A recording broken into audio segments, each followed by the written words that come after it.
Thanks so much for joining us on this Thursday afternoon. I'm Kristen Strakalaitis.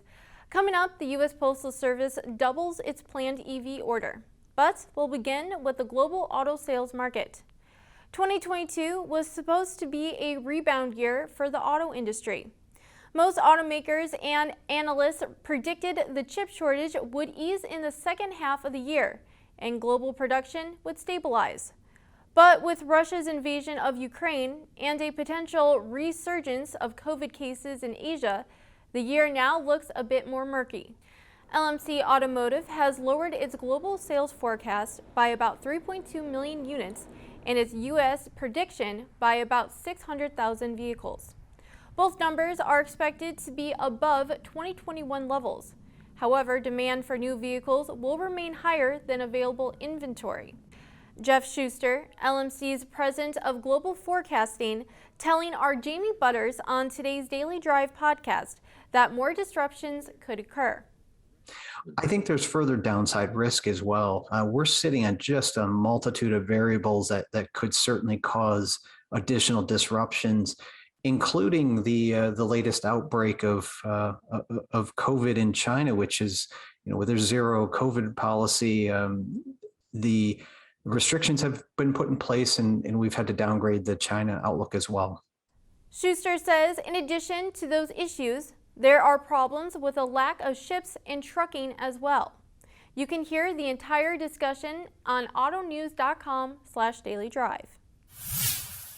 Meanwhile, Mazda will suspend production at 2 factories in Japan.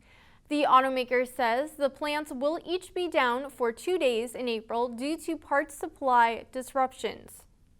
Mazda says that a rise in COVID-19 cases in China were among the factors expected to cause problems in the supply chain.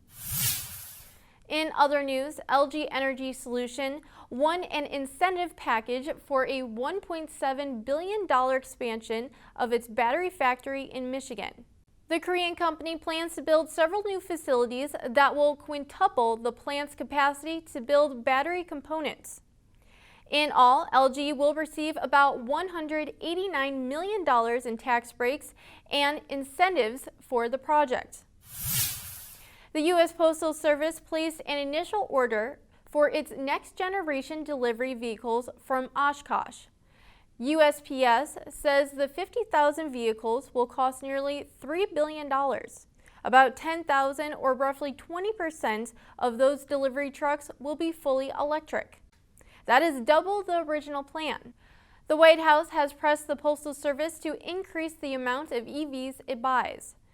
USPS expects the vehicles will begin appearing on routes in late 2023. And Uber has reached a deal to list all New York City taxis on its app. The move could help the ride-hailing firm overcome a shortage of drivers in one of its biggest markets. The partnership also represents a dramatic shift after years of hostility between cab drivers and the ride-sharing industry. The feature is expected to fully roll out this summer. Passengers will pay roughly the same fare for taxis as for UberX rides. That is our time for today. For News 24/7, stay locked to AutoNews.com. We'll see you tomorrow.